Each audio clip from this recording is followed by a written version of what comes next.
ඊළඟට අනුනුත් හිංසා පීඩාවක් නොකරන විදිහට අනුන්වත් පවත්වන්න ඕනේ.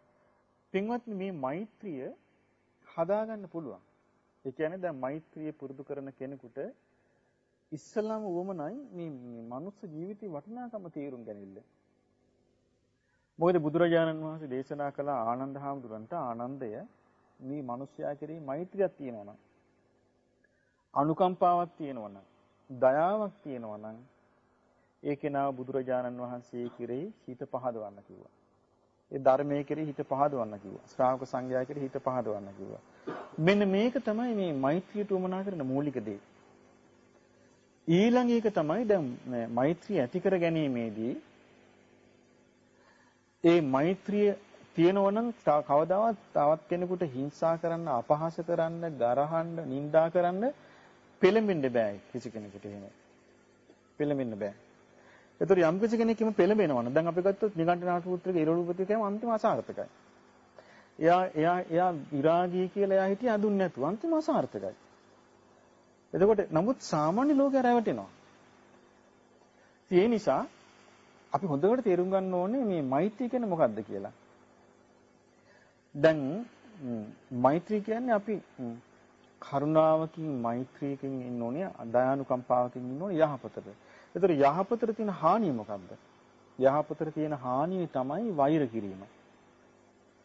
වෛර කිරීම ගැන ලස්සනට තියෙන බුද්ධ දේශනාවේ හරි ලස්සනට තියෙනවා අක්කොච්චිමං අවදිමං අජිනිමං අහාසිමේ මට ආක්‍රෝෂ කළේය මට පරිභව කළේය මා පැරැද්දුවේය මගේ දේ පැහැරගත්තේ කියලා යමෙක් හිතා ඉන්නවනම් වේචතං උපනයන්ති ඒක නැවත නැවත හිතා ඉන්නවනම් වේරං තේසං නසම්මති ඔවුන්ගේ වෛරය නොසන්සිදේ. එහෙමනම් බලන්න මේ මට ආක්‍රෝෂ කළේ මට පරිභව කළේ මට නිඳා කළේ මාගේ දේ පැහැරගත්තේ කීක හිත ඉන්නවනම් ආන්නේකින් කියනවා වෛරය හටගන්නේ. එතකොට සමහරුන්ට මේ වගේ වෛරයක් හටගත්තාම මේ වෛරය දුරු කරගන්න බෑ. වෛරය දුරු කරගන්න බැරි මොකද මේ වෛරයේ ස්වභාවයක් තමයි මේ මිහිරි අග ඇති විස මුල් තියෙනවා. ඒ කියන්නේ ආරම්භයේ වෛරයේදී වෛරයෙන් පටන් ගන්නවා පරිගැනීමෙන් සතුට වෙනවා මිහිරි අග. ඉතින් මේ නිසා බුදුරජාණන් වහන්සේ දේශනා කරනවා මේ මෛත්‍රියක ලක්ෂණ. උන්වහන්සේ කොහොමද දේශනා කරන්නේ? ඉමේ සත්තා අවීරා හොන්තු මේ සත්වයෝ අවෛරී වෙත්වා අභ්‍යාපජ්ජා හොන්තු ව්‍යාපාද රහිතෝ වෙත්වා අනීගා හොන්තු දුක් රහිත වෙත්වා සුඛියත්තාන පරිහරන්තු සපසේ ජීවත් වෙත්වා. මෙන්න මේ විදිහට හිතන්න පුළුවන්කම තමයි මෛත්‍රිය කියලා කියන්නේ. මේ මෛත්‍රී ධර්මයේ සඳහන් වෙන මේ විදිහට දැන් අපි ගත්තොත් අපි කියනවා පාලි භාෂාවෙන් කියනවා අහං අවේරෝ හෝමි. අවේරෝ හෝමි කියලා කියන්නේ මම වෛර නැත්තේක් වෙමි නෙමෙයි. වෙම්වා කියන එකයි. මොකද මේ සිංහල භාෂාවේ අපි යම් කිසි දෙයක් ප්‍රාර්ථනා කරන්න අපි කියන වෙම්වා වෙත්වා. එතකොට පාලි භාෂාවේ බහුවචනයේ තියෙනවා වෙත්වා කියන එකට හොන්තු කියලා වචන. වෙම්වා කියන එකට පාවිච්චි කරලා තියෙන හෝමි කියන වචන. එතන මේ පාලි භාෂාව දන්නේ නැති එක්කෙනා හිතනවා මේ හෝමි කියලා කිව්වොත් වෙමි කියලා විතරයි ඒක තියෙන්නේ කියලා. ඒ වෙමි කියන එක නෙමෙයි ඒකේ අර්ථය වෙම්වා කියන එක. දැන් අපි ගත්තොත් අහං අවේරෝ හෝමි මම වෛර නැත්තික් වෙම්වා. අභ්‍යාපජ්ජෝ හෝමි ව්‍යාපාද නැත්තික් වෙම්වා. අනීගෝ හෝමි දුක් නැත්තික් වෙම්වා. සුඛී යත්තානම් පරිහරාමි සුවසේ ජීවත් වෙම්වා. ඒකයි මේ පාලි වචන තේරුම. ඒක බහුවචන ගත්තොත් ඒක තියෙනකොම අහංගේ මයියන් මං වගේම මාගේ මාතා පිතරෝ මව්පියෝ හිත සත්තා හිතවත් සත්වයෝ වේරි සත්තා වෛරී සත්වයෝ මජ්ජත් සත්තා මධ්‍යස්ත සත්වයෝ අවේරා හොන්තු අවෛරී වෙත්වා අභ්‍යාපජ්ජා හොන්තු ව්‍යාපාද නැත්තෝ වෙත්වා අනීගා හොන්තු දුක් නැත්තෝ වෙත්වා සුඛී යත්තාන පරිහරන්තු සුවසේ ජීවත් වෙත්වා. ඊළඟට තියෙනවා යථාලද්ද සම්පත්තිතව මා විගච්ඡන්තු තමාට ලැබෙන්නා වූ යම් සැපයක් ඇද්ද ඒ සැප රහිත වෙත්වා. දැන් බලන්න මේ මෛත්‍රිය කියන එක කොයිතරම් ලාභයක්ද කියලා. දැන් බුදුරජාණන් වහන්සේ දේශනා කරනකොට තමන්ට ලැබෙන සැපේ එයාට පවතින්න කියලා. යථාලද්ද සම්පත්තිතෝ මා විගච්ඡන්තු. තමන්ට ලැබෙන සපත බහැර සපතින් බහැර නොමෙත්වා. කම්මස්සකා සියලු සත්‍යෝ කර්මයේ ස්වකීය කොට ඇත්තේ. ඒකත් මෛත්‍රියටමයි ආйти. දැන් බලන්න මේ දැන් සත්‍යෝ කර්මයේ ස්වකීය කොට ඇතිනම් මේ කෙනා මෛත්‍රී පැතිරීමේදී ඒ මෙත්සිත වඩන්න කෙනෙකුට පුළුවන් නම් ඒක කොයිතරම් ලාභයක්ද?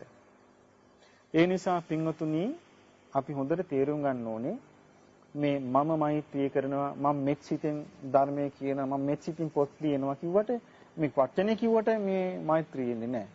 මෛත්‍රී කියන්නේ ප්‍රායෝගික දෙයක්. ඒතර අපිට පුළුවන් නම් ලෝකයක්ම ගරහද්දී අපිට ගරහන්න නැතුව ඉන්න.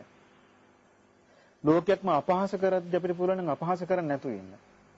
ලෝකයක්ම නිඳා කරද්දී නිඳා කරන්න නැතුව ඉන්න පුළුවන් නම් මේක මෛත්‍රියක් නෙමෙයිද? කෙනෙකුට පුළුවන් නම් ඒක මෛත්‍රියක්. ඒතර කෙනෙකුට පුළුවන් නම් ඒ වගේ ඉන්න බුදුරජාණන් වහන්සේ දේශනා කරනවා ඒ බුදුරජාණන් වහන්සේගේ අනුශාසනා ව්‍යාකරනවා කියලා.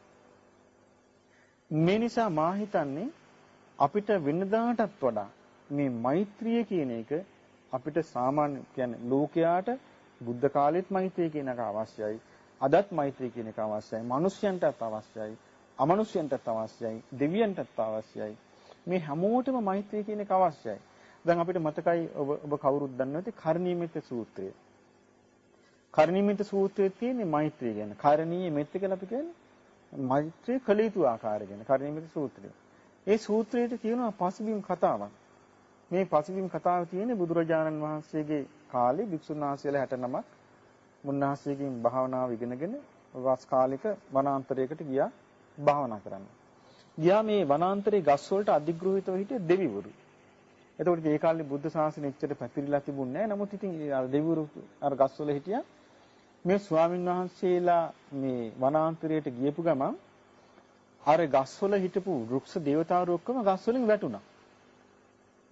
ගස් වලින් වැටුනේ කොහොමද? අර ස්වාමීන් වහන්සේලාගේ සීල් බලයෙන්. ඒ ස්වාමීන් වහන්සේලාගේ සීල සම්පත් නිසා මේ දෙවිවරුන්ට අර උඩ ඉන්න බැරි වුණා. ගස් වලින් බිමට පාත් වුණා. ඊට පස්සේ මේ ස්වාමීන් දෙවිවරු කතා වුණා දැන් මේ හරි වැඩේ වුණේ අපිට දැන් ගහකට මේ ආරක් ගන්න විදියක් නැහැ. මේ ස්වාමීන් වහන්සේලා ඇවිල්ලා නිසා කියලා. ඉතින් මේ ස්වාමීන් වහන්සේලා දවසක් භාවනා කළ බලුවා හරි හොඳයි. හරි හිත සනසිලි සතුටින් ඉන්න පුළුවන්. ඒතර ඒ ස්වාමීන් වහන්සේලා කල්පනා කළා අපි එහෙනම් වස් 3 මාසෙම මෙහි ඉමු කියලා. එතකොට මිනිස්සුන්ට පණිවිඩයට මිනිස්සු ඉක්මනට ඇවිල්ලා පොඩි පොඩි කුටි හදලා දුන්නා. ඊට පස්සේ දිවිවරු කල්පනා කළා හරි වැඩිනේ අපිට උනේ. දැන් අපි ගස්වලින් බිමට පාත් වෙලා ඉන්නේ. දැන් අපි කොහොමද දැන් මේ අපිට දැන් අපි ගස්වල උඩ හිටියේ. දැන් මේ ස්වාමීන් වහන්සේලා මේ මාස 3ක්ම මෙහෙන් යන්නේ හැලු. මාස 3ක්ම වාසවසලා ඉන්නවලු. ඒතර දැන් අපි මොකද කරන්නේ? දැන් හරි වැඩි අපිට ඕනේ කියලා දෙවිවරු කතා වුණා. ඒතර සමහර දෙවිවරුක දැන් ධර්මය ගැන දන්නේ නැහැනේ. මොනවා හරි පිනක් කළා මේ දෙවි කෙනෙක් කියලා. ඊට පස්සේ සමහර දෙවිවරු අපිට හරියන්නේ නැහැ. අපි මේගොල්ලන්ව බය කරලා පිටත් කරමු කියලා. ඒතර දැන් මේ ස්වාමීන් වහන්සේලා භාවනා කරන්න පටන් ගත්ත උන සද්ද ඇහෙනවා. ඔන්න දැන් මිනි කුණු ගඳ එනවා. කුණු ගඳ එනවා. දැන් ගඳ එන්න තැනක් නැහැ. ඔන්න භාවනා කරන්න පටන් ගත්තාම බය වෙනවා. ඔන්න හීනින් බය වෙනවා. ඔන්න ඇඟින් අදිනවා. ඔන්න කකුලෙන් අදිනවා. දැන් ස්වාමීන් වහන්සේලා ඔක්කොම හිත බය වුණා. දැන් බය වෙලා දැන් වසවසලා ඉන්නේ යා ගන්න විදියකට දුකසේ මාස 3 ගත කළා. ගත කළා කෙලීම ගියා සවැත් නුවර. බුදුරජාණන් වහන්සේ බැහැ දැක්කලා කිව්වා භාග්‍යතුන් වහන්සේ අපි වස් කාලේ අන්තිම අසාර්ථකයි කිව්වා. අපි කිසි කෙනෙකුට හරියට භාවනා කරගන්න හම්බුන්නේ නැහැ. අපි හිත විසිරෙන්න පටන් ගත්තා. අපිට මේ භයානක අරමුණු පේන්න පටන් ගත්තා. අපි මේ අගිප්පතින් අදින්න පටන් ගත්තා. සද්ද ඇහෙන්න පටන් ගත්තා. ගඳ එනවා. අපි මොකද මේකට කරන්නේ කියලා. ඒත් කිව්වා භාග්‍යතුන් වහන්සේ දාලා මහණෙනි ඔය දෙවිවරු ටිකක් හිටියේ මේ ගස්වල ඒ දෙවිවරුන්ට ඒ වෘක්ෂවල ඉන්න බැරි වුණා. ඒකයි වුණේ.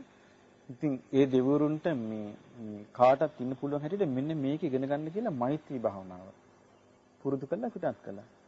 ඒ මෛත්‍රී භාවනාව තුළ තියෙනවා කරණීය මත්ත කුසලේන යන්තං සන්තම් පදං අபிසමෙච්ච යම් ශාන්ත නිවනක් අවබෝධ කරගන්න ඕන අදහසක් තියෙනවාද?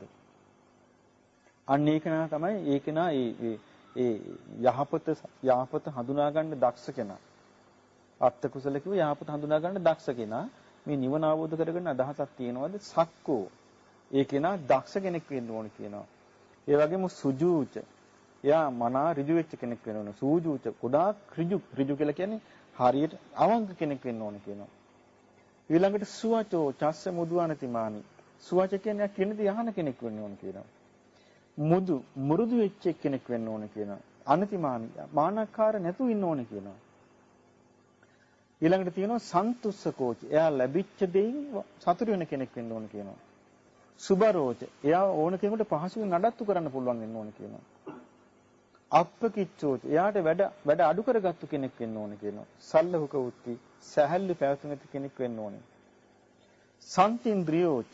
එයාට තියෙන්න ඕනේ කියනවා අසකන නාසය දිවකය මනස කියන ඉදුරන් සාන්ත කරගෙන. නිපකෝච. එයාට තියෙන්න ඕනේ කියනවා තැනට සුදුසු නුවණක්. අප්පගබ්බෝ. එයාට තියෙන්න ඕනේ කියනවා මේ එකට එක කරන්නේ නැති ගතියක්. අප්පගබ්බ කියන්නේ ප්‍රගල්භ නැති බව. ඒ කියන්නේ මේ එකට එක නොකරන බව. කුලේසු අනනුගිද්දෝ. ඊළඟට මේ දායකයන් කෙරෙහි හිතවතුන් කෙරෙහි ඇලෙන්නේ නැතුව ඉන්න පුළුවන් වෙන්න ඕනේ කියනවා. ඊට පස්සේ තියෙන නචකුද්දන් සමාචරයේ කිංචි. එක එක්කෙනාගේ ඇද හොයන්න නැතුව ඉන්න පුළුවන් වෙන්න ඕනේ කියනවා. යේන විඤ්ඤූපරේ පොද ඊළඟට යම් කාරණයකට බුද්ධිමත් අය කරහනවා නම් ඒබඳු ඒවට අහුණු වෙන්න ඕනේ කියනවා. ඊළඟට තියෙනවා සුඛිනෝ වා කේමිනෝ හොන්තු අන්න සැපවත් වෙත්වා බය නැත්තෝ වෙත්වා කේමිනෝ හොන්තු කියන්නේ බය නැත්තෝ වෙත්වා. සබ්බේ සත්තා භවන්තු සුඛිතත්තා සියලු සත්‍යෝ සුවසේ ජීවත් වෙත්වා කියලා සැපවත් වූ සිත්ත්වෝ වෙත්වා කියලා ඊට පස්සේ දිගටම මෛත්‍රී භාවනාව බුදුරජාණන් වහන්සේ විස්තර කරනවා. කුඩා සත්තු මහා සත්තු ලොකු ශරීර ඇති සත්තු දිග සත්තු පා තියෙන සත්තු පා නැති සත්තු සිව්පා තියෙන සත්තු මේ වගේ විග්‍රහ කරනවා. ඇස් වලට පෙනෙන අය, නොපෙනෙන අය, දුර ඉන්න අය, ළඟ ඉන්න අය මේ වගේ බුදුරජාණන් වහන්සේ දිගටම විස්තර කරගෙන යනවා මෛත්‍රී භාවනාව ගැන. මේ මෛත්‍රී භාවනාව ඉගෙනගෙන අන්තිමට තියෙනවා මාතා යථා නියම් පුත්තං. අම්මා කෙනෙකුට ඉන්නවා දරුවෙක්. ආයුෂා ඒක පුත්ත මනුරක්කේ. එතකොට මේ අම්මා පණට වඩා ඒ දරුවට ආදරේ. ඒවම්පි සබ්බ භූතේසු. අන්න ඒ වගේ සියලු සතුන් කෙරෙහි මානසම් භාවයේ අපරිමාණං ප්‍රමාණ රහිත කොට මෙත්සිත වඩනවා කියනවා. එතකොට පින්වතුනි අපිටත් පුළුවන් මේ ප්‍රමාණ රහිත කොට මෙත්සිත වඩන්න. තිට්ටං චරන් නිසින්නෝවා සානෝවා යාවතස්ස විගත මිද්දෝ. ඒක විස්තර කරන්නේ හිටගෙන ඉන්නකොට, ඇවිදිනකොට, වාඩි වෙලා ඉන්නකොට, හාන්සි වෙලා ඉන්නකොට මේ හැම අවස්ථාවෙදිම මෛත්‍රී වඩන්න පුළුවන් නම් උද්දං අදෝච තිරියංච. මේ උඩ යට හරස් අතට. උඩ යට කියන්නේ මේ අහසේ, පොළවේ හරස් අතට කියලා කියන්නේ දස දිශාවට. අට දිශාවට. අට දිශාව තමයි උතුරු දිශාව, උතුරු අනු දිශාව, නැගෙනහිර දිශාව, නැගෙනහිර අනු දිශාව, දකුණු දිශාව, දකුණු අනු දිශාව, බටහිර දිශාව, බටහිර අනු දිශාව. ඊළඟට උඩ දිශාව, යට දිශාව. මේකට කියන දස දිශාව කියලා. එතකොට උඩ දිශාවට කියන උඩ, යට දිශාවට යට, හරස් හතර කියලා කියන අර අට දිශාව. එතකොට මේ දස දිශාවට යම් කිසි කෙනෙක් සීමාවක් කරගන්නේ නැතුව. ඒ කියන්නේ දැන් අපි ගත්තොත් අපි සීමාවක් කරගන්නවා. දැන් මේ ගම අපි සීමා කරගන්නවා කියමු. එතකොට ප්‍රමාණයක් තියෙනවා. ඒකට කියන ප්‍රමාණ සහිතයි කියලා. ඊළඟට මේ නගරේ සීමා කරගන්නවා. ඒකට ප්‍රමාණයක් තියෙනවා. මේ රට සීමා කරගන්නවා. ප්‍රමාණයක් තියෙනවා. ඊළඟට මේ ලෝකේ සීමා ප්‍රමාණයක් තියෙනවා. එහෙම සීමා කරගන්න නැතුව උතුරු දිශාවේ යම් තාක් සත්‍යය ඇද්ද? ඒතර උතුරු දිශාවේ යම් තාක් සත්‍යය ඇද්ද කියනට ප්‍රමාණයක් නැහැ. ඒ දිශාව කොච්චර දිගට තියෙනවද කියලා ප්‍රමාණයක් නැහැ. ඒතර ප්‍රමාණ රහිත වූ විදියට යම් තාක් සත්‍යය දේ සියලු සත්‍යෝ අවේරා හොන්තු වෛර නැත්තෝ වෙත්වා අභ්‍යාපජ්ජා හොන්තු තරහ නැත්තෝ වෙත්වා අනීගා හොන්තු දුක් පීඩා නැත්තෝ වෙත්වා සුඛී යත්තානම් පරිහරන්තු සුවසේ ජීවත් වෙත්වා. මේ විදිහට කෙනෙකුට යථාලද්ද සම්පත්තිතු මා විගච්ඡන්තු ඔවුන් ලැබූ යම් සම්පතක්ද එයින් බැහැර නොවෙත්වා. මේ විදිහට කෙනෙකුට හිතන්න පුළුවන් නම් මෛත්‍රී භාවනාව කරන්න පුළුවන් නම් ඒකේන යම් කිසි දෙයක් එයාගේ ජීවිතේ යම් කිසි පිනක් විශේෂ වූ පිනක් රැස් කරගන්නවා. මොකද දැන් මේ පින්වතුන්ට මතක ඇති මේ අපි මේ ධර්ම දේශනාවේ මාතෘකාව මා පුඤ්ඤ බාය සූත්‍රය. මහණෙනි පිනට බය වෙන්න එපා කියනවා. එතකොට දැන් මේ බුදුරජාණන් වහන්සේ මේ පින හැටියට හැඳින්වන්නේ මොකද? මෛත්‍රිය. ඒතර පින දැන් සාමාන්‍ය ලෝකයේ පින කියලා අදහස් කරන්නේ මෛත්‍රියටම නෙමෙයි. සමහර කියනවා අනේ පින් කරන්න අපිට කොයිද වාසනාව කියනවා.